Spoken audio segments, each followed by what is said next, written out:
Hello, it is Jody Sutter of the Sutter Company. Welcome to this month's LinkedIn Live. In a few moments, I'm going to be welcoming to join me an old friend and colleague who is now, he always has been an ideas expert, specifically ideas in the service of winning new business. And so I think we're going to have a lot of really interesting things to talk about.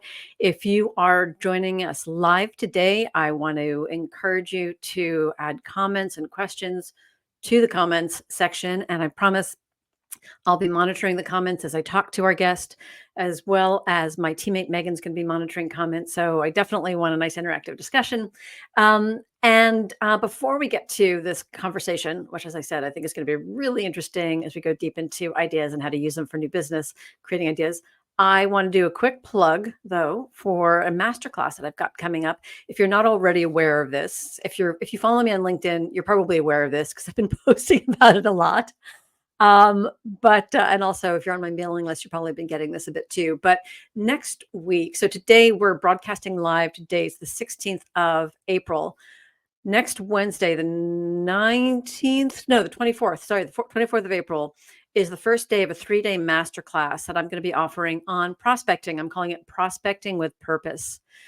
Outbound prospecting is one of those areas that it's one of the most efficient ways for agencies to build leads and grow their pipeline and nurture right fit clients.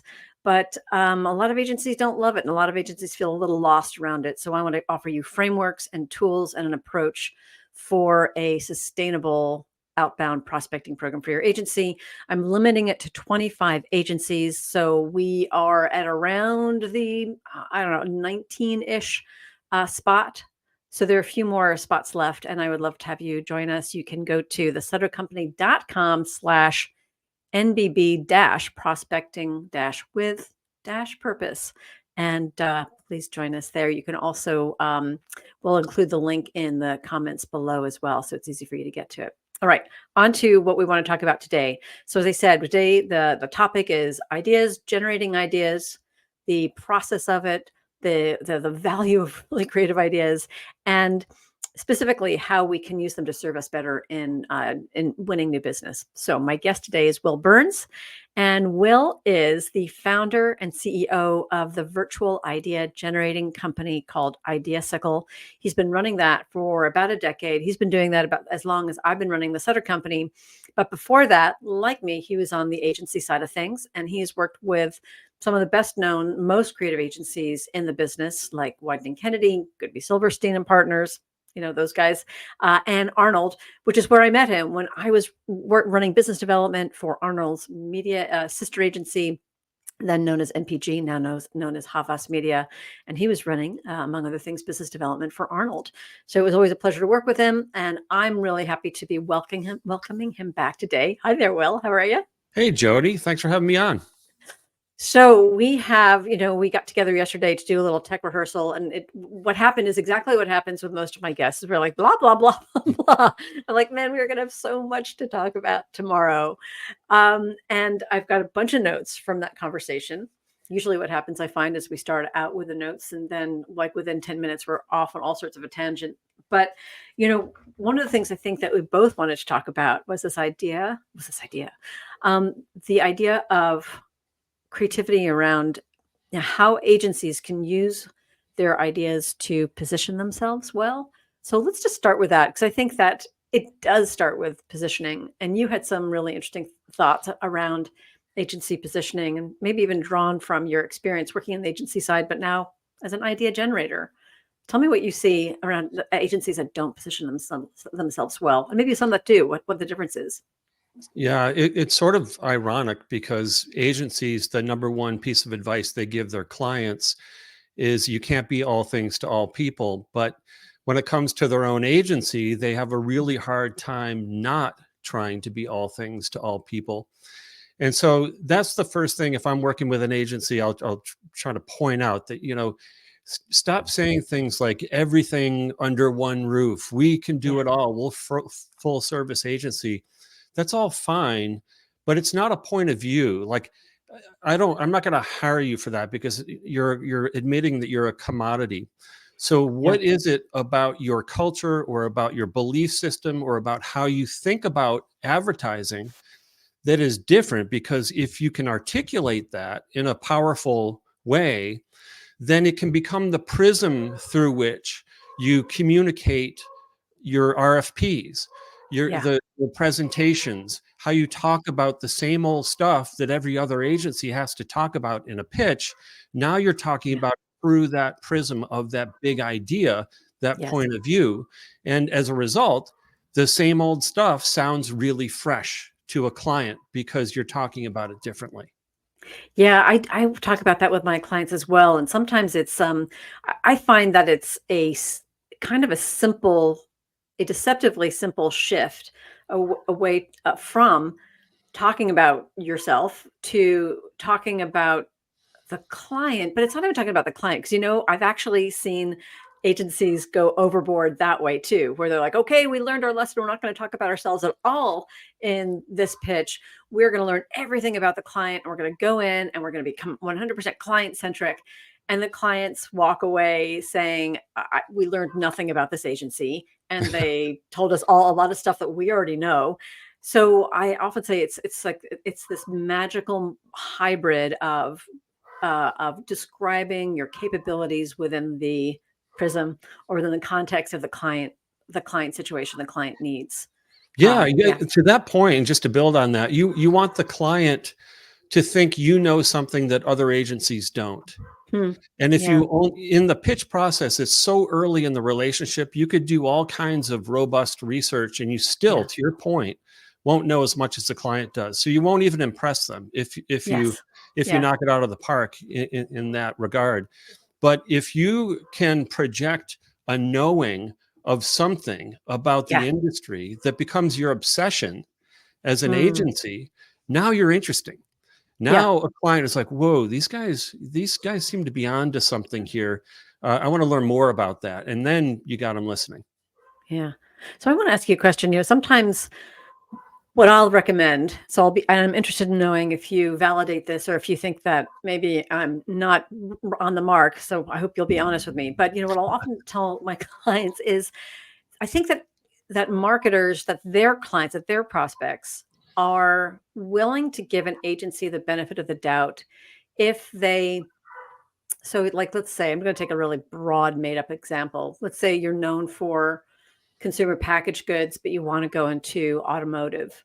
So you know nothing about automotive or know little about automotive, but what you do know is you know a lot about selling to new families. I don't know, again, making Yeah, this sure. up. So if you know how to sell I don't know, furniture or packaged goods or to new families, then how do you apply that knowledge, what you know about those ideal customer or those target customers to how you're going to have that you can help that automotive maker sell to families. And so you can go in there saying, look, we don't know that much about automotive. We don't claim to, but what we do know are these things. And here's how our experience could help you. And so, even if you're off the mark a little bit with that client, I think that most marketers really appreciate it because now, again, within the context of their issues, you're telling them about how you can solve problems. And yeah, so they're learning about you through that prism. What do you Yeah, think? and hopefully, even if you don't have category experience, if you've got the client buying into this way of looking at the Yeah. world or looking Mm, at the advertising world or the profession, and they're intrigued by that, then they may give it to you that you may not know their industry yeah. per se, but they want that secret weapon anyway Yeah. because they want it applied to their business. Plus, a lot of clients don't necessarily want people in automotive, say, that are only automotive people Right. because they end up with the same old stuff all the time, and that Yeah. that can lead to sort of insular thinking.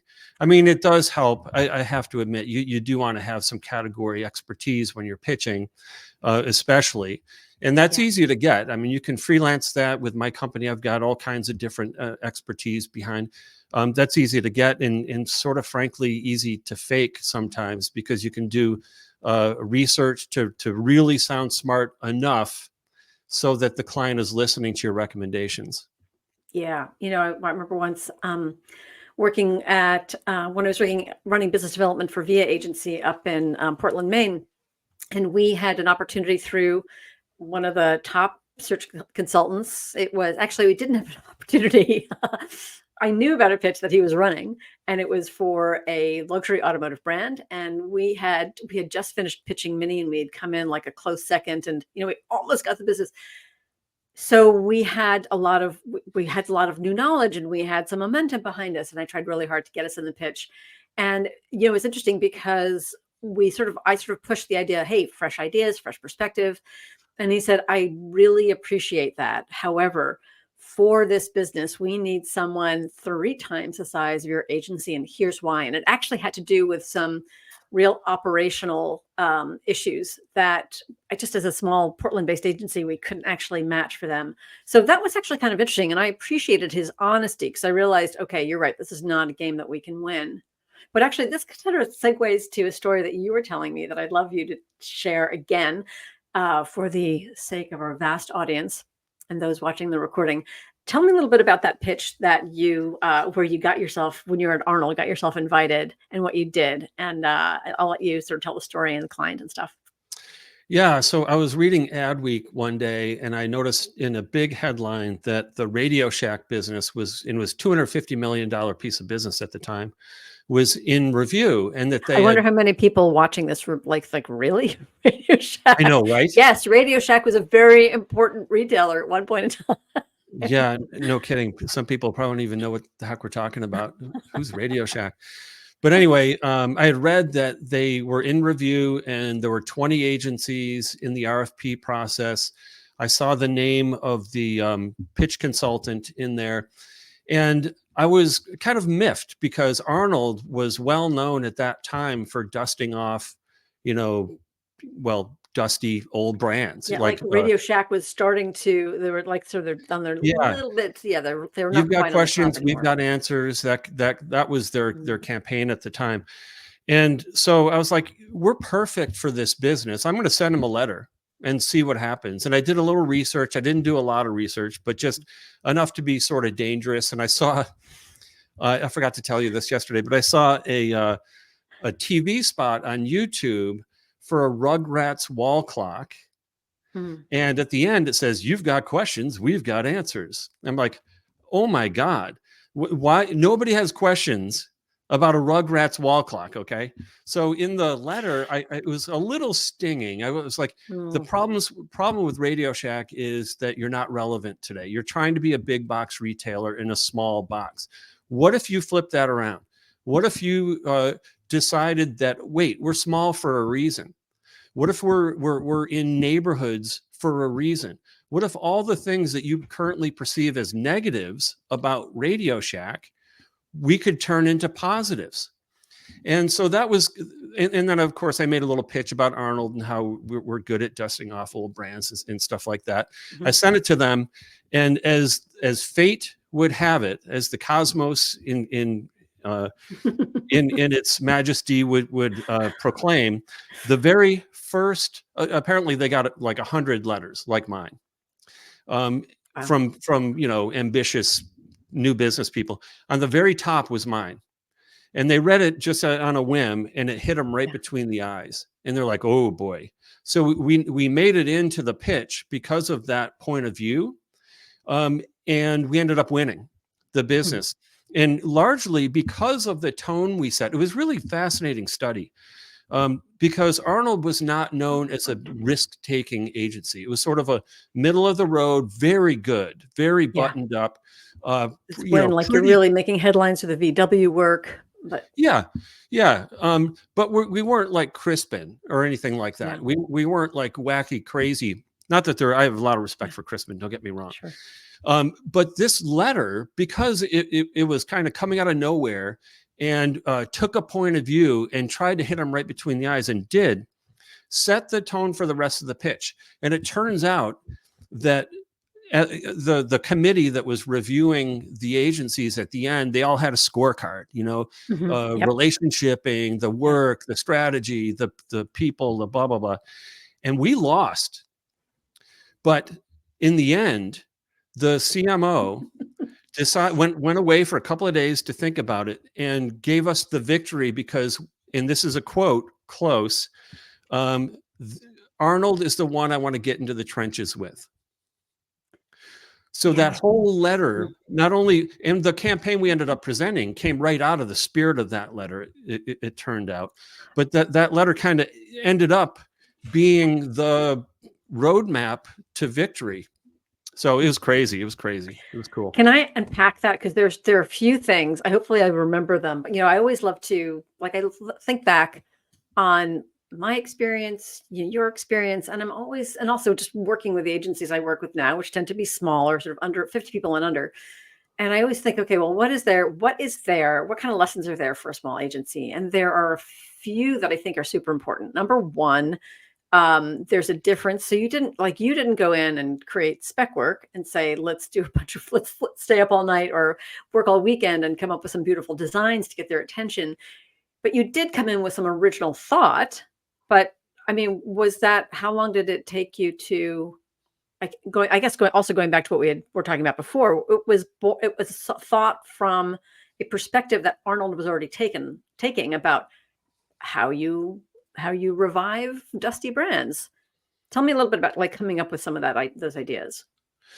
Well, that was just what we were known for. So to me, that justified the letter, and it justified the tone of the letter. Yeah. And I'm probably communicating it in a way that sounds way more angry than it actually was.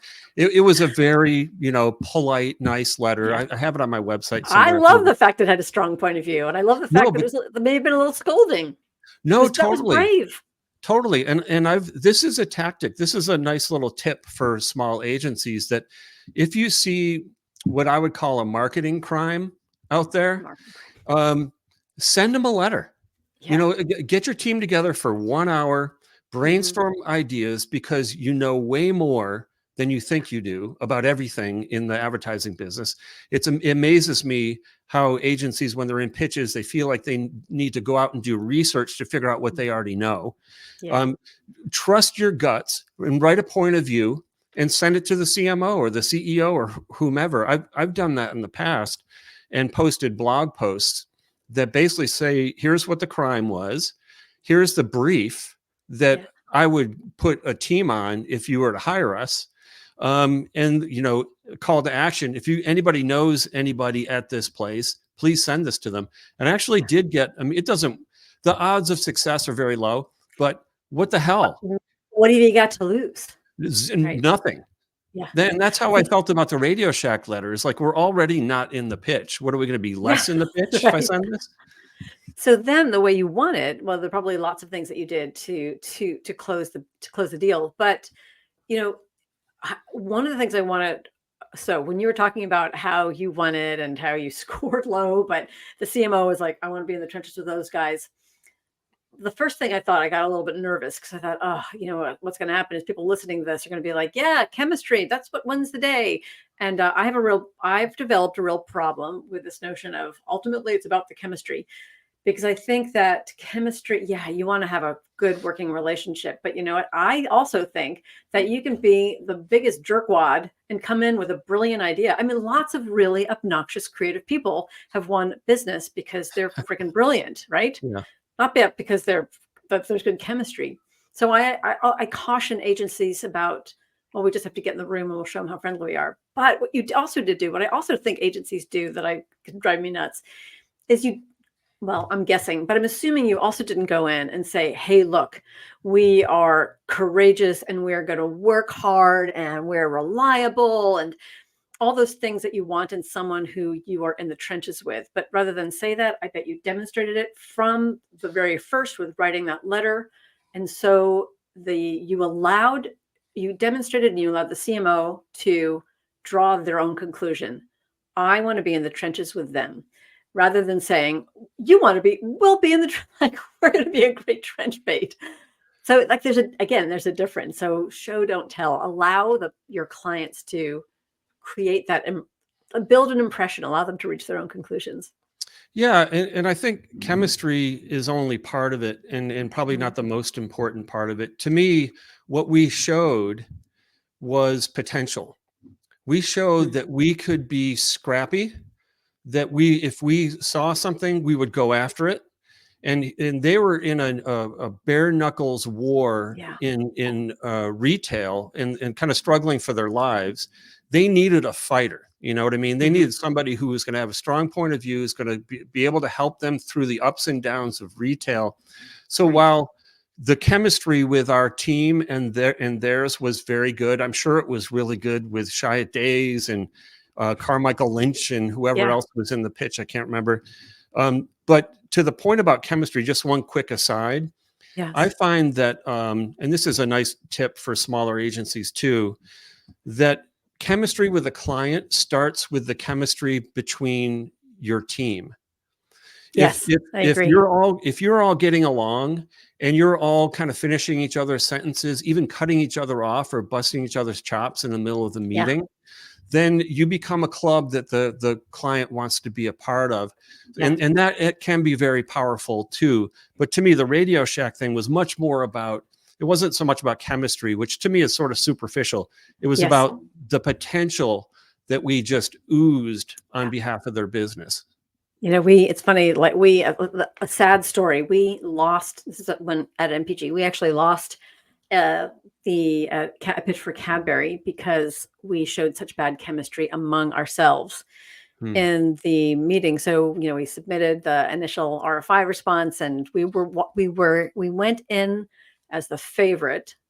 And so I'm going to give myself and my team pat ourselves on the back, because a lot of it was me and my new business colleagues saying, what kind of response can we create that's really going to show them how much we want this business. And then I think I think we felt there was so much at stake that, unfortunately, I guess everyone was a little bit anxious. And I actually wasn't in the room, but I remember hearing about it afterwards. And I remember the search consultant on that one. She was like, "What happened?" But yeah, rather than finishing each other's sentences, people were cutting each other off and like giving them like dirty looks because they were going on too long. And Oh God. oh my God, it was so painful. And anyway, yes. So it's, yes, the chemistry between the team. And so I guess it's also, wow, we're really also going off on tangents. I guess it's also where a leader, whether in a bigger agency, that might be someone like you or me in the new business role, or in a smaller agency like the CEO, or someone, it could be junior too, but someone has to be willing. It's like the emperor has no clothes, willing to go in and say, we need to do a better job of looking like we are a cohesive unit, or the cohesive unit that we are, and maybe challenge top leadership to take a step back and get better at that. What do you think? No, I think that's true. In fact, you wrote a great post Hmm. a month ago about democracy versus dictatorship in a pitch. Right. And it really resonated with me because I used to use those exact words in describing a functional pitch team. Yeah. And what I mean by that, and what I think you meant by that is, when you're in a pitch, you have deadlines, and they are hard deadlines. They are not movable. And so you got to have the ideas when the Mhm. presentations come. So let's be democratic. Let's have our brief. Let's come up with ideas. But as soon as we've got one that we like, then it's about beating that idea. This is the idea until we come Yeah. up with something better. And it takes that kind of leadership to pin that idea up there and say, okay, you can keep coming up with ideas, but if you don't beat that, we're, uh, Yeah. we're going in with that idea. So it's a combination of, yes, bring the ideas in, but then you got to make a decision. Because Yeah. if you go in mealy mouthed or political and worried about what other team members are going to think, it's not about that. It's just about winning the pitch. All you Right. got to do is focus on winning the pitch and having the best idea you can possibly have. And that requires democracy to a point, and then dictatorship to get it Mhm. over the Yes. end zone. So we're already 25 minutes past the hour, and you Oh my can talk gosh. about ideas. So I want to segue there. You often the perfect segue. Ideas. So ideas for a pitch, ideas for client work. You know, you started a business to help in agencies and in-house agencies, as well as independent agencies, or out of house agencies, develop ideas. Talk about that a little bit, about like the pressure that sometimes agencies feel, especially in a new business situation, and how your approach helps to alleviate that a bit or a lot. Yeah. So agencies, it's not unusual for agencies to bring in freelancers when they have Mm. pitches because everybody is stretched too thin, Yeah. especially these days, and it seems to get worse every year. What I've created is a virtual access to tier one creative talent that these are all Mm. people that I met at Wieden Kennedy, Goodby, Arnold, Mullen, all Yeah. these different places. They're all awesome freelancers. And we've got about 40 plus of them now. And what an agency can do is subscribe to Ideasicle X and run their own idea projects through the platform. It's super easy to do. Or just call me and I'll do it for you. And I'll come back to you in 3 days with 20 plus Yeah. ideas that can jumpstart your pitch. Because the hardest part, especially when your team is strapped, is coming up with that original germ of an idea that could lead to something. Well, what Yeah. if you had 20 of them or 25 of them in 3 days? Now you're starting with something and not starting with nothing. And so I would have loved to have this tool back when I was Yeah. at Arnold just to get the team moving more quickly. Because again, it comes back to not having enough time. And it's not necessarily replacing the team. I asked you this yesterday. Are there creative teams that feel like this is sort of stepping on toes a little bit, that you're sending idea generators into their territory? How do they feel about this? Yeah, I mean, no different than they would if they brought in a freelance team. I mean, those Yeah, people don't work happens all with the the time. agency either. And our agenda is not anything but help them win the pitch. And if it means they outsource these ideas, they are still the curators. They're still the boss. Right. They still Yeah. decide which ideas they're going to go in with, and the creative process will continue from what we give them, which is just the germs of the ideas. They will then go have fun with it and make Yeah. it their own. What's a little bit like that idea that the idea that ideas could come from anywhere, and it's the talent is really in recognizing them and then growing them, building on them. Yeah, they're like Interesting. energy, Yeah. and if you Yeah. resonate with it as a creative team, it's like, ooh, then all of a sudden you've got all the energy you need to develop it. Do you think it also helps that your team, I mean, they're under a certain amount of pressure, I know, because your clients are paying you to come up with ideas with a certain amount of time, but it's probably a different type of pressure than, say, an in-house team feels when there's a big pitch on the line. Um, does that help where maybe there's a little bit more sort of psychic freedom Well, amongst your team to think big? versus an in-house agency. Yeah, versus that creative team versus, the CEO going to the creative team saying, "The pitch is in 2 weeks. Come up with a brilliant idea." Yeah, Um, yeah, it's sort of like a race. When you're in a pitch, it's more like ideas for sport. You know what I mean? As opposed yeah, to for your job, yeah, you're in the Olympics and you have to yeah. beat Russia Mhm. at idea generation. With in-house agencies, it's actually a different dynamic because they're not competing against others. They just need ideas for a campaign, and they Mm, might not even tell their clients, their in-house clients, that they're using us. Because we're just there to try to support them to make them look good. So they go in. I don't care if they say that they came up with all of those ideas that they present. We're just there to help. And so the in-house yeah, agency dynamic is slightly different, and a little bit more guarded. But they know that we're not a threat. We're not an agency of record. We couldn't possibly. We don't execute the ideas, so we're not a threat to them. But we can get them the outside perspective that they need. right. And you work with both in-house agencies as well as non-in-house agencies, but is it true that you work with more in-house agencies than not? That they've really embraced this idea? Yeah, it's sort of a sweet spot for Ideasicle X. Again, Yeah, because if you're a creative team or even a creative department within a company, then you're only thinking about that brand every single yeah, day, and the thinking can get quite insular. yeah, So having a Ideasicle X where you can throw a project out to us and have us think about it, we're yeah, not in the day to day, then it gives them that outside perspective that they might not otherwise have gotten, and in yeah. a very non-threatening way. It's interesting. This is maybe not necessarily what like folks who are listening to this are going to really want to take away from this, but what you're also telling me is that this idea of the in-house agency, and it's probably here to stay. I mean, everything's cyclical in our business, but it's here to stay for a while longer, certainly.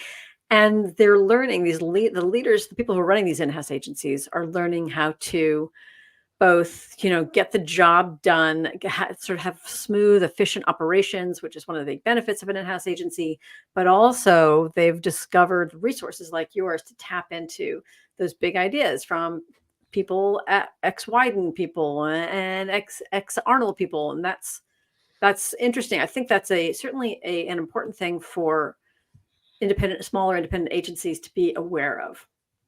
Yeah, I mean, in-house agencies are cool now.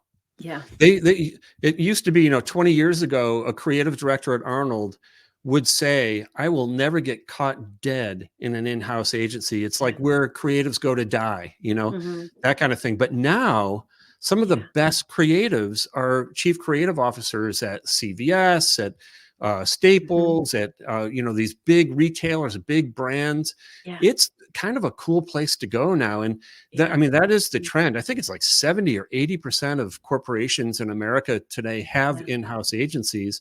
And that was Yeah. 40% like 10 years ago. Yeah. And again, it's not to deliver bad news to all you agencies out there, but I do think the more that you're aware that exists, then the easier or the better you will be able to position yourself against that. Because I also do think that there's a lot of room and still an important place for the independent agency. Yeah, Um, especially hmm, if they can position themselves in a way that is yeah, not threatening to the comes in-house agency. brings us right back to the beginning, right? It's really about that positioning. It's really about that ability to open the door to sort of wedge your way in with a strong positioning statement, and then also be disciplined and have it to back it up and demonstrate it. But Yep, what are you going to do to get yourself noticed? Yeah. exactly right. Gosh, Will, this happens all the time. I feel like with a half an hour, 30 minutes has just flew by. In fact, we're over 30 minutes. But tell us a little before we go, because I know folks need to, if you're here in the East Coast, people are getting back to their afternoon work. If they're on the West Coast, they're starting their morning. If they're in Europe, they're already maybe watching this over a glass of wine. But tell us a little bit more about Ideasicle X and how an agency might work with you and how to get in touch with you. Yeah, sure. So you can find us at ideasiclex.com. And there are two ways to engage with us. Typically, agencies use us in pitches, but we've also been used on existing client business. They don't often tell their clients they're using us, but that's cool. Yeah. If they need some outside perspective, that's a way to do that. But in a pitch situation, I have a product designed specifically for agencies called Jumpstart. And it's a 3-day gig. You call Hmm. me, brief me, I'll brief the teams, I'll recruit the team of 4 people. They all work together as a team, 4, Yeah. world-class creatives That you chomping pick, on you ideas choose. on the platform. And then after 3 days, we'll have, maybe 30 or 40 ideas, and I'll invite the agency into that idea stream where they can Yeah. go peruse through all the ideas exactly as they were posted Hmm. and find the nuggets that they want to take to presentation.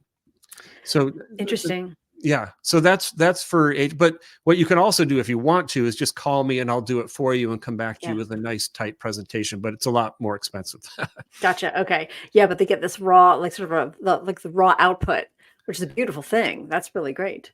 Yeah. I think my team member Megan is probably in the background there. So Megan, when you have a moment, just throw up. I think you've got Will's information. Just throw up. There we go. So you can email Willby at ideasicle.com or visit ideasiclex.com.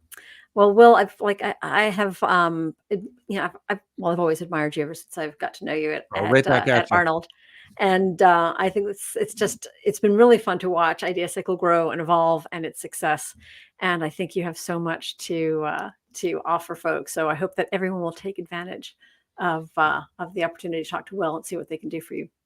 Thanks so much, So Jody.